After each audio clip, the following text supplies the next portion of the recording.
انسان کو تین چیزوں کی فکر رہتی ہے، اور یہ تینوں چیزیں کہاں سے ملے گی؟ آئیے میں آپ کو بتاتا ہوں۔ ہر شخص کی یہ فکر ہوتی ہے کہ اس کے مال میں اضافہ ہو، اس کا مال بڑھے، آج اتنا ہے کل اس سے زیادہ ہو جائے، پرسوں اس سے زیادہ ہو جائے، اور پھر بڑھتا ہی جائے بڑھتا ہی جائے۔ انسان کی یہ خواہش ہوتی ہے، یہ تمنا ہوتی ہے، اس کی فکر کرتا ہے۔ اور دوسری جو فکر انسان کو سوار ہوتی ہے وہ یہ کہ اس کو سکون مل جائے۔ ہر شخص چاہتا ہے کہ مجھے اطمینان ملے، اور سکون ہی کے لیے نہ معلوم کیا کیا کرنا پڑتا ہے۔ کبھی ٹہلنے کے لیے بھی جاتے ہیں، اور کبھی پارک میں کھڑے ہوتے ہیں، اتنے زیادہ پیسے ہیں، گاڑیاں ہیں، سواریاں ہیں، ہر چیز اس کے پاس موجود ہے، لیکن صرف سکون کی تلاش میں ادھر ادھر پھرتا ہے، کبھی یہاں جاتا ہے، کبھی وہاں جاتا ہے، کبھی کہیں کا سفر کر رہا ہوتا ہے۔ کیوں؟ سکون کی تلاش میں، سکون نہیں مل رہا۔ اور تیسری چیز جس کی فکر انسان کو ہوتی ہے کہ اس کی عزت کی جائے، یعنی لوگ اس کی عزت کرے، اس کی قدر ہو لوگوں کی نظروں میں۔ اور یہ تینوں چیزیں آپ کو کہاں سے ملے گی؟ آپ غور سے اس کو سنیے، انشاءاللہ آپ کا فائدہ ہوگا۔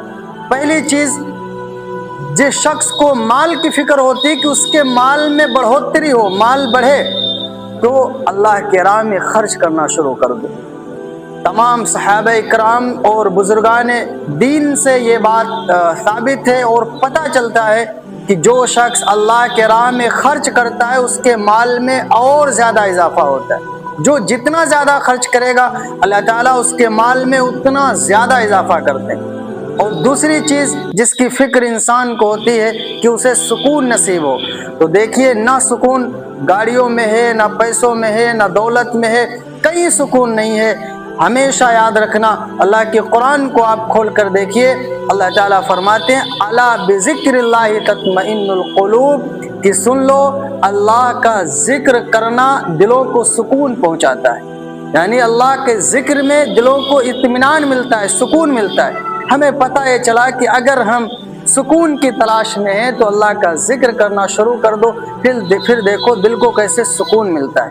اور تیسری چیز کہ عزت کی تلاش ہوتی ہے کہ ہمیں ہماری عزت کی جائے، لوگ محبت کی نظر سے دیکھیں، تو دوسروں کو عزت دینا شروع کر دو۔ یاد رکھنا، ہم اگر کسی کو عزت دیں گے تو پھر لوگ ہماری عزت کریں گے، ہم کسی کی قدر کریں گے، اور کسی کو ہم اپنی نظروں میں بڑا سمجھیں گے تو لوگ پھر ہماری عزت کریں گے۔ جب ہم دوسروں کو عزت دینا سیکھیں گے تو معاشرے کے اندر، علاقے میں ہماری بھی عزت کی جائے گی، ہماری بھی قدر کی جائے گی۔ تو لہذا ان تینوں باتوں سے ہمیں پتہ یہ چلا کہ انسان کا کل مقصد یہ ہے کہ وہ شخص اللہ کو راضی کرنے میں لگ جائے۔ یہ تینوں چیزیں آپ کو خود بخود نصیب ہوگی۔ دل کا غنا آپ کو ملے گا، سکون آپ کو نصیب ہوگا، آپ کی عزت ہوگی، اور اللہ تعالیٰ آپ کی محبت لوگوں کے دلوں میں بٹھا دیں گے۔ لیکن کب؟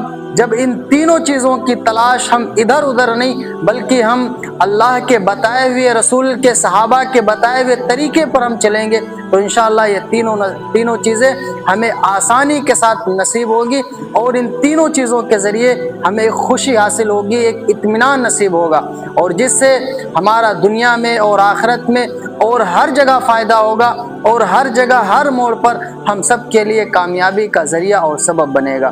تو آئیے ہم شروع کرتے ہیں کہ انشاءاللہ آج ہی سے ہم اللہ کا ذکر کرنا، اللہ کے راستے میں خرچ کرنا اور دوسروں کو عزت دینا ہم آج ہی سے شروع کر دیں۔